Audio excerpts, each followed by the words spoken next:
The Telltale Heart. True, nervous, very, very dreadfully nervous I had been and am.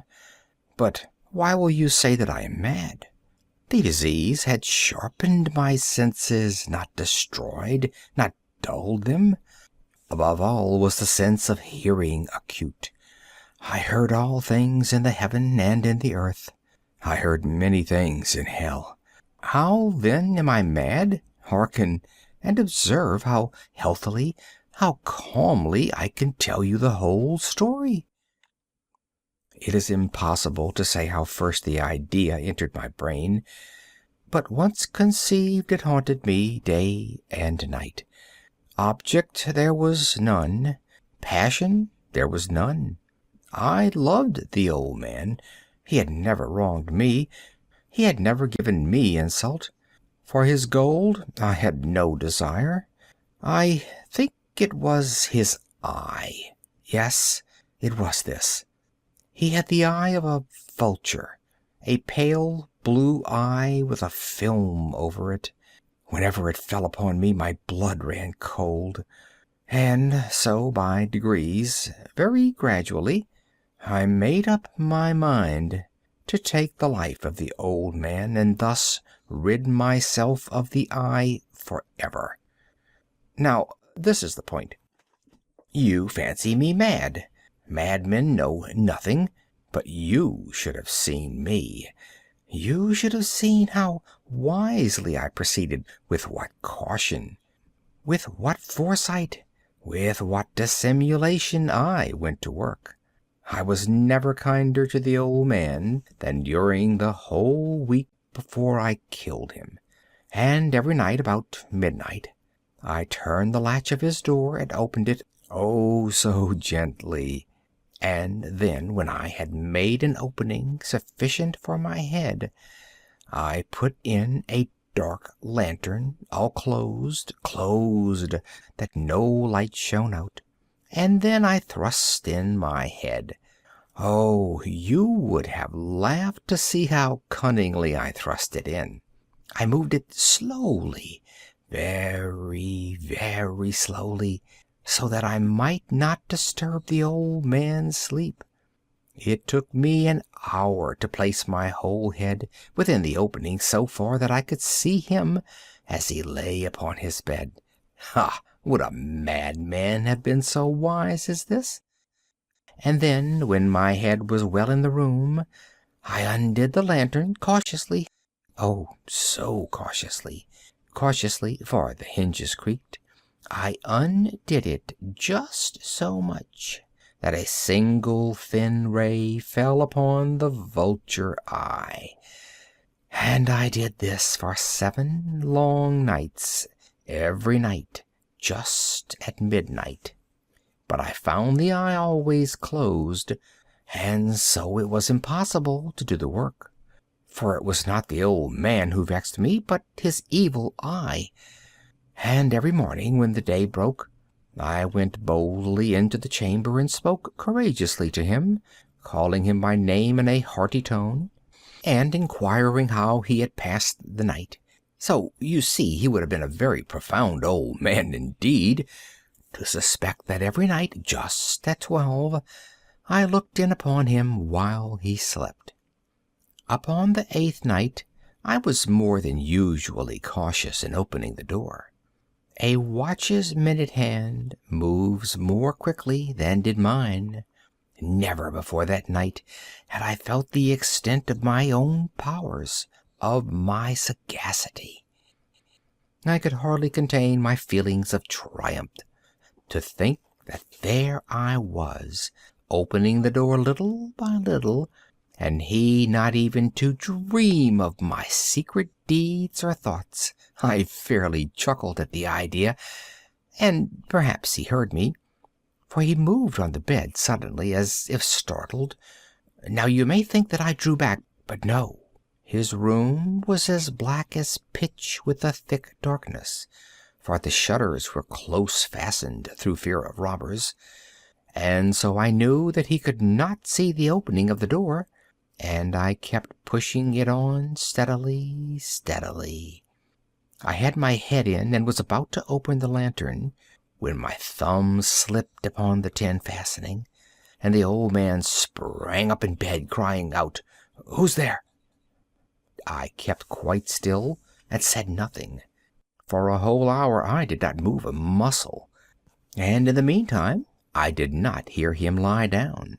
He was still sitting up in the bed, listening, just as I have done night after night, hearkening to the death watches in the wall. Presently I heard a slight groan, and I knew it was the groan of mortal terror. It was not the groan of pain or of grief. Oh, no. It was the low, stifled sound that arises from the bottom of the soul when overcharged with awe. I knew the sound well. Many a night, just at midnight, when all the world slept, it has welled up from my own bosom, deepening with its dreadful echo the terrors that distracted me. I say I knew it well. I knew what the old man felt, and pitied him, although I chuckled at heart. I knew that he had been lying awake ever since the first slight noise, when he had turned in the bed. His fears had been ever since growing upon him. He had been trying to fancy them causeless, but could not. He had been saying to himself, "It is nothing but the wind in the chimney. It is only a mouse crossing the floor," or "It is merely a cricket which has made a slight chirp." Yes, he had been trying to comfort himself with these suppositions, but he had found all in vain. All in vain, because death, in approaching him, had stalked with his black shadow before him and enveloped the victim. And it was the mournful influence of the unperceived shadow that caused him to feel, although he neither saw nor heard, to feel the presence of my head within the room. When I had waited a long time, very patiently, without hearing him lie down, I resolved to open a very, very little crevice in the lantern. So I opened it. You cannot imagine how stealthily, until at last a simple dim ray, like the thread of the spider, shot from out the crevice and fell full upon the vulture eye. It was open, wide open, and I grew furious as I gazed upon it. I saw it with perfect distinctness, all a dull blue, with a hideous veil over it that chilled the very marrow of my bones.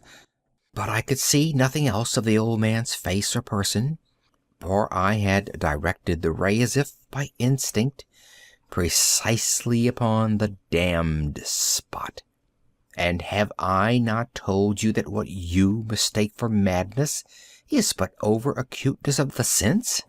Now, I say, there came to my ears a low, dull, quick sound, such as a watch makes when enveloped in cotton. I knew that sound well, too. It was the beating of the old man's heart. It increased my fury, as the beating of a drum stimulates the soldier into courage. But even yet I refrained and kept still. I scarcely breathed. I held the lantern motionless. I tried how steadily I could maintain the ray upon the eye. Meantime, the hellish tattoo of the heart increased. It grew quicker and louder every instant. The old man's terror must have been extreme. It grew louder, I say, louder every moment. Do you mark me well? I have told you that I am nervous. So I am. And now, at the dead hour of the night, amid the dreadful silence of that old house, so strange a noise as this excited me to uncontrollable terror. Yet for some minutes longer I refrained and stood still. But the beating grew louder. I thought the heart must burst. And now a new anxiety seized me. The sound would be heard by a neighbor. The old man's hour had come. With a loud yell, I threw open the lantern and leaped into the room. He shrieked once, only once. In an instant, I dragged him to the floor and pulled the heavy bed over him. I then smiled gaily to find the deed so far done. But for many minutes the heart beat on with a muffled sound. This, however, did not vex me. It could not be heard through the wall. At length it ceased. The old man was dead. I removed the bed and examined the corpse. Yes, he was stone dead. I placed my hand upon the heart and held it there many minutes. There was no pulsation. He was stone dead.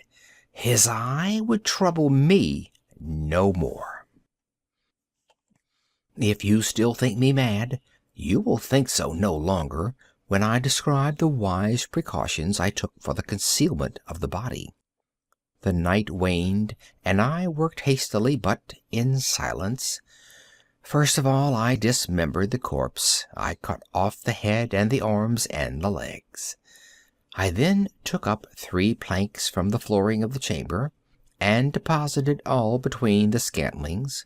I then replaced the boards so cleverly, so cunningly, that no human eye, not even his, could have detected anything wrong. There was nothing to wash out, no stain of any kind, no blood spot whatever. I had been too wary for that. A tub had caught all. Ha ha! When I had made an end of these labors, it was 4 o'clock, still dark as midnight. As the bell sounded the hour, there came a knocking at the street door. I went down to open it with a light heart, for what had I now to fear? There entered 3 men, who introduced themselves with perfect suavity as officers of the police. A shriek had been heard by a neighbor during the night. Suspicion of foul play had been aroused. Information had been lodged at the police office, and they, the officers, had been deputed to search the premises. I smiled, for what had I to fear? I bade the gentleman welcome. The shriek, I said, was my own in a dream. The old man I mentioned was absent in the country. I took my visitors all over the house. I bade them search well. I led them at length to his chamber. I showed them his treasures, secure, undisturbed. In the enthusiasm of my confidence, I brought chairs into the room, and desired them here to rest from their fatigues, while I myself, in the wild audacity of my perfect triumph, placed my own seat upon the very spot beneath which reposed the corpse of the victim. The officers were satisfied. My manner had convinced them. I was singularly at ease. They sat while I answered cheerily. They chatted of familiar things. But ere long I felt myself getting pale and wished them gone. My head ached, and I fancied a ringing in my ears. But still they sat and still chatted. The ringing became more distinct. It continued and became more distinct. I talked more freely to get rid of the feeling, but it continued and gained definiteness, until at length I found that the noise was not within my ears. No doubt I now grew very pale, but I talked more fluently and with a heightened voice. Yet the sound increased, and what could I do? It was a low, dull, quick sound, much such a sound as a watch makes when enveloped in cotton. I gasped for breath, and yet the officers heard it not. I talked more quickly, more vehemently, but the noise steadily increased. I arose and argued about trifles in a high key and with violent gesticulations, but the noise steadily increased. Why would they not be gone? I paced the floor to and fro with heavy strides, as if excited to fury by the observations of the men, but the noise steadily increased. Oh, God! What could I do? I foamed, I raved, I swore. I swung the chair upon which I had been sitting, and grated it upon the boards, but the noise arose over all and continually increased. It grew louder, louder, louder, and still the men chatted pleasantly and smiled. Was it possible they heard not? Almighty God! No, no! They heard! They suspected! They knew! They were making a mockery of my horror. This I thought, and this I think. But anything was better than this agony. Anything was more tolerable than this derision. I could bear those hypocritical smiles no longer. I felt that I must scream or die, and now, again, hark! Louder, louder, louder, louder! Villains! I shrieked. Dissemble no more. I admit the deed. Tear up the planks. Here, here. It is the beating of his hideous heart. End of The Telltale Heart.